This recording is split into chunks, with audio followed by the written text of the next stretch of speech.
वेंकट सुंदरम जी हमारे साथ हैं। वेंकट सुंदरम जी, इस समय जो इंडियन क्रिकेट की हालत है, सब एक बार यही सवाल पूछ रहे हैं कि इस मौजूदा हालात के लिए जिम्मेदार कौन है? बीसीसीआई जिम्मेदार है, सिलेक्टर जिम्मेदार है, टीम मैनेजमेंट जिम्मेदार है, प्लेयर्स तो मैदान पर एग्जीक्यूट करते हैं सब कुछ, तो प्लेयर्स जिम्मेदार है, और सोल्यूशन क्या है? देखिए देखिए जब आप वर्ल्ड कप हारते हैं तो ऐसे सवाल जरूर सामने आते हैं, और मैं समझता हूँ सारे कलेक्टिव और रेस्पॉन्सिबिलिटी है। एक आदमी को आप पिन नहीं कर सकते, एक ऑर्गेनाइजेशन को नहीं पिन कर सकते, सारे एक गोल पे जा रहे थे। लेकिन आप ये देखिए कि आपको अच्छी तरह प्लानिंग करना चाहिए। ये T20 गेम युवाओं का खेल है, इसमें आपको एथलेटिक होना जरूरी है, इसमें आपको स्पीड की जरूरत है, चाहे आप बॉलिंग की स्पीड करें या आप फील्डिंग की करें, रनिंग बिटवीन विकेट्स की करें, इसमें एथलेटिसिज्म मैटर्स। और आप ये देखिए कि इस टीम में 30 एंड अबव कितने प्लेयर्स थे, कम से कम 7 या 8। दूसरी बात आप देखिए, जब रवि शास्त्री और विराट कोहली का रिजीम था, मैं रिजीम कहता हूँ, और उस टाइम देखिए कि फिटनेस का लेवल क्या था, फील्डिंग कैसी थी, और योयो टेस्ट का जिक्र होता था मीडिया में। आजकल योयो टेस्ट की बात ही नहीं हो रही है। क्यों नहीं हो रही है? आप ये देखिए कि हमारे पास ऑलराउंडर्स कितने हैं, और अगर इंग्लैंड में 8 बॉलर की क्षमता रखते हैं और 8 बैट्समैन की, ऑलराउंडर्स हैं उनके टीम में। This is a game where you need allrounders. हमारे पास राउंडर्स हैं in terms of overweight cricketers. 7 of the players are unfit, they can't run and chase a ball, they can't throw from boundary line to the keeper. How do you expect to win a world cup? चलिए, उनके पास experience है तो you giving them a chance. अब आप, मैं एक सवाल पूछता हूँ, यहाँ पे बहुत वरिष्ठ लोग मेरे साथ हैं। अभी आपने हार्दिक पांड्या को कैप्टन बना दिया न्यूजीलैंड में, पहला मैच वॉश आउट हो गया, 2 मैच बच गए। अगर दोनों मैच हम हार जाते हैं तो आप उनको निकाल दोगे क्या? क्या उनसे कुछ बात हुई कि आप वर्ल्ड कप तक हो या कैप्टन हो, क्या हो? ऐसा प्लानिंग नी जर्क रिएक्शन है, सारे सेलेक्टर्स को आज निकाल दिया आपने। ठीक है, these selectors have been given a long rope, लेकिन just removing selectors is not going to improve your team. Your coach, आपके पास बैटिंग कोच है और मेन कोच बैट्समैन है। Rahul Dravid is a batsman, Vikram Rathour आपका बैटिंग कोच है, दो बैटिंग कोच हैं। Bowling coach है पारस महाम्बरे।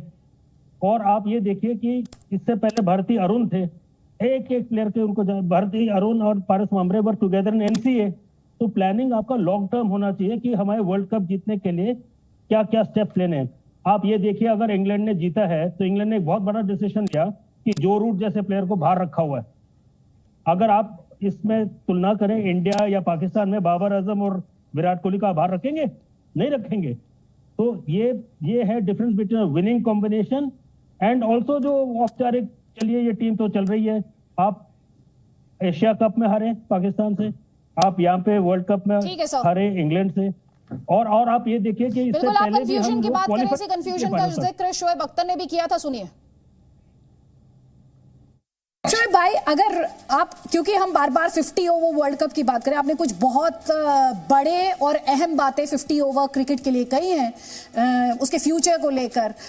आप आज पाकिस्तान और इंडिया की टीम को 3 मंत्र देना चाहें उस 50 ओवर के वर्ल्ड कप से पहले, जो चेंजेस या बदलाव, या वो बदलाव किसी भी लेवल पर हो सकते हैं, वो क्या होंगे दोनों टीमों के लिए? पहले इंडियन टीम के लिए आप बताएं। दोनों टीमों के लिए मैं सच बता रहा हूं, इंडिया के लिए तो एक बात बिल्कुल मैं स्ट्रेट अप कहूंगा, खुदारा कंफ्यूज सिलेक्शन करना बंद कर दें और चौधराट खत्म कर दें अपनी। और अब बिल्कुल रूथलेस होके, एक मैनेजमेंट रूथलेस होके, बीसीसीआई एक कोड बना ले कि यार ये हमारे फाइनल 11 है, ये हमारे 10 रिजर्व्स हैं, ये आने वाली लॉट है। ये नहीं हो सकता कि मुंह उठाया आईपीएल से डाल दिया बीच में, ऐसा नहीं हो सकता। अब हमारे ये बॉलर्स हैं, ये अगर अनफिट होते हैं तो ये हमारे 3 बॉलर्स हैं। ये नहीं हो सकता शामी को पकड़ा उठा लिया, सिराज को पकड़ा उठा लिया, इमरान मलिक आया उठा के बाहर निकाल दिया, वो भी आया, वो भी तो चलो परमानेंट मेंबर है। स्पिनर कौन से खेलने हैं आपके? जडेजा है आपका, गुड लक, वेल डन। चाहल है आपका, ठीक है। कुलदीप है, यहाँ कुलदीप होता तो मार देता पूरी टीमों को। हमारा लेग स्पिनर फंसा रहा है इस विकेट पे, तो आपका लेग स्पिनर नहीं फंसा सकता था साउथ अफ्रीका को। तो ये सोचने वाली बात है। ये मेरे स्पिनर्स हैं, ये मेरे फास्ट बॉलर्स हैं, ये मेरा बैकअप है, ये मेरी मैनेजमेंट है, और इस तरह क्रिकेट खेली जाएगी। तो ये यहाँ पर एक कंफ्यूजन की बात बार बार की जा रही है राकेश थपलियाल जी। अब ये जो कंफ्यूजन है एक अपने आप में, जो सवाल अभी थोड़ी देर पहले मैंने मलय नीरव जी से भी पूछा था, बीसीसीआई की प्रायोरिटी कौन सा फॉर्मेट है, बीसीसीआई की एक्चुअली प्रायोरिटी क्या है, ये भी तो अपने आप में सवाल होगा ना। देखिए, बीसीसीआई की प्रायोरिटी अपनी कुर्सियों को बचाना और उस पर बने रहना, यही बीसीसीआई का कोई भी टॉप ऑफिशियल आता है उसकी यही सबसे बड़ी प्रायोरिटी होती है। सौरभ गांगुली ने क्या किया, अपना टेन्योर बढ़ाने के लिए सुप्रीम कोर्ट गए, टेन्योर बढ़ाने की परमिशन मिल गई, लेकिन बीसीसीआई से बाहर हो गए।